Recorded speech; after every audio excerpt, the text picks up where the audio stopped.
नमस्कार, मैं हूं वंदना त्यागी और आप देख रहे हैं न्यूज़ 18 राजस्थान का डिजिटल चैनल। पाकिस्तान में ईरान और अमेरिका के बीच शांति वार्ता विफल होने के बाद स्टेट ऑफ हॉर्मुज को लेकर दोनों देशों के बीच तनाव एक बार फिर बढ़ गया है। ये दुनिया का सबसे अहम तेल मार्ग है, जहां आंशिक नाकेबंदी पहले से ही जारी है। अब डोनाल्ड ट्रंप इसे पूरी तरह ब्लॉक करने की बात कर रहे हैं।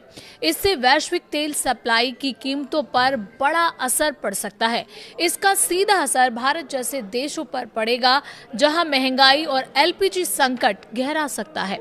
हालांकि भारत अब अपने क्रूड ऑयल खरीद के फॉर्मूले को बदल रहा है। भारत अब ओमान और दुबई ग्रेड की जगह अन्य देशों से खरीदने के फॉर्मूले पर काम कर रहा है।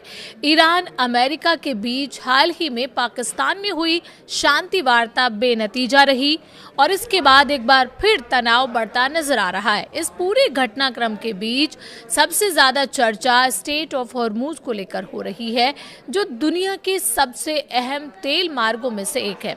हालात ऐसे बन गए हैं कि समुद्री रास्ता पूरी तरह से खुला भी नहीं है और पूरी तरह बंद भी नहीं कहा जा सकता। ईरान ने अपनी रणनीति के तहत इस रास्ते से गुजरने वाले जहाजों पर सख्त नियंत्रण बना रखा है, जबकि अमेरिका अब खुले तौर पर नाकेबंदी की बात कर रहा है। ऐसे में सवाल उठता है कि जब ये रास्ता पहले से ही सीमित रूप से काम कर रहा है, तो फिर इसे पूरी तरह ब्लॉक करने की जरूरत क्यों महसूस हो रही है, और इसे पूरी तरह से ब्लॉक कर दिया गया तो भारत पर इसका क्या असर होगा। दरअसल इस पूरे मामले में राजनीति, रणनीति और अर्थव्यवस्था तीनों एक साथ जुटी हुई हैं। एक तरफ ईरान अपने आर्थिक हितों को बचाने के लिए इस रास्ते का इस्तेमाल कर रहा है, तो दूसरी तरफ अमेरिका उस पर दबाव बनाने के लिए इसी रास्ते को हथियार बनाना चाहता है। ये स्थिति एक तरह से तेल की जंग जैसी होती जा रही है, जहां हर फैसला सीधे दुनिया की अर्थव्यवस्था को प्रभावित कर सकता है। भारत जैसे देश जो अपनी ऊर्जा जरूरतों के लिए बड़े पैमाने पर आयात पर निर्भर है, उनके लिए ये संकट और भी गंभीर हो सकता है। ऐसे में समझना जरूरी है कि आखिर स्टेट ऑफ हॉर्मुज को लेकर ये टकराव क्यों बढ़ रहा है और इसके पीछे की असली रणनीति क्या है। बता दें, भारत के विदेश मंत्री एस जयशंकर ने रविवार को यूएई के राष्ट्रपति शेख नायान के साथ एक अहम मुलाकात की। भारत अब क्रूड ऑयल के मामले में अलग रणनीति अपना रहा है। भारत ने क्रूड ऑयल बास्केट के फॉर्मूले में बदलाव किया है। भारत अब ओमान और दुबई ग्रेड की जगह अन्य देशों से खरीदने के फॉर्मूले को अपनाने वाला है। बहरहाल इसी रणनीतिक टकराव के बीच अमेरिकी राष्ट्रपति डोनाल्ड ट्रंप का बयान हालात को और ज्यादा गंभीर दिखा रहा है।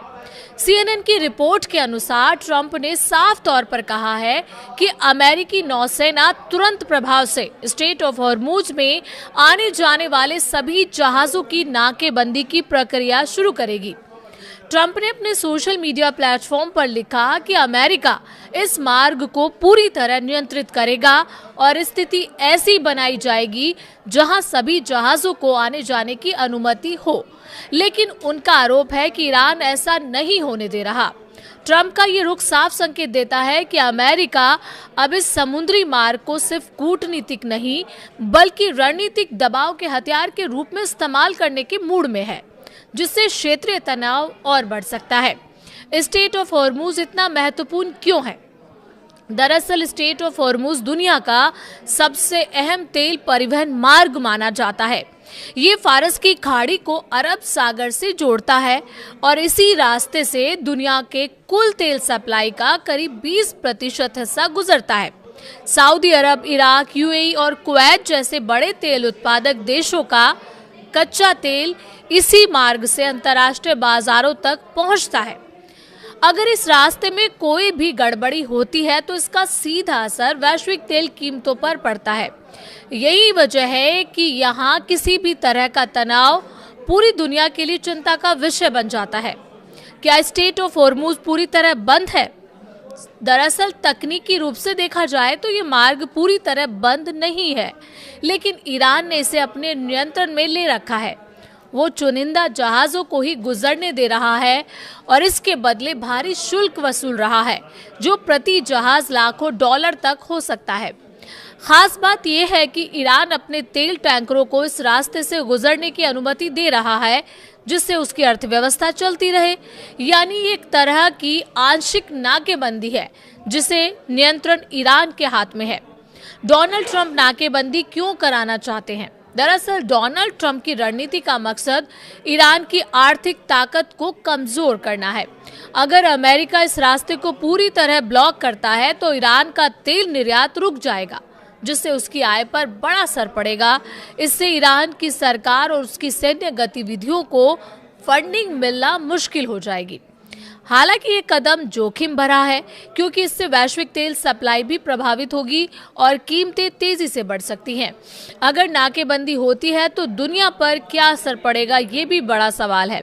दरअसल अगर स्ट्रेट ऑफ हॉर्मुज पूरी तरह बंद हो जाता है तो इसका असर पूरी दुनिया की अर्थव्यवस्था पर पड़ेगा। तेल की कीमतें अचानक बढ़ सकती हैं, इससे पेट्रोल डीजल महंगे हो जाएंगे। इसका असर ट्रांसपोर्ट, मैन्युफैक्चरिंग और रोजमर्रा की चीजों की कीमतों पर भी पड़ेगा। कई देशों में महंगाई बढ़ सकती है और आर्थिक अस्थिरता का खतरा पैदा हो सकता है। भारत पर इसका क्या असर पड़ेगा, ये सबसे बड़ा सवाल है। दरअसल भारत अपनी जरूरत का करीब 80% कच्चा तेल आयात करता है और उसका बड़ा हिस्सा खाड़ी देशों से आता है। अगर होर्मुज मार्ग प्रभावित होगा तो भारत के लिए तेल आयात महंगा हो जाएगा। इससे पेट्रोल डीजल के दाम बढ़ सकते हैं और महंगाई पर दबाव आएगा। साथ ही रुपए पर भी असर पड़ सकता है और व्यापार घाटा बढ़ सकता है। यानी ये संकट सीधे आम आदमी की जेब पर असर डाल सकता है।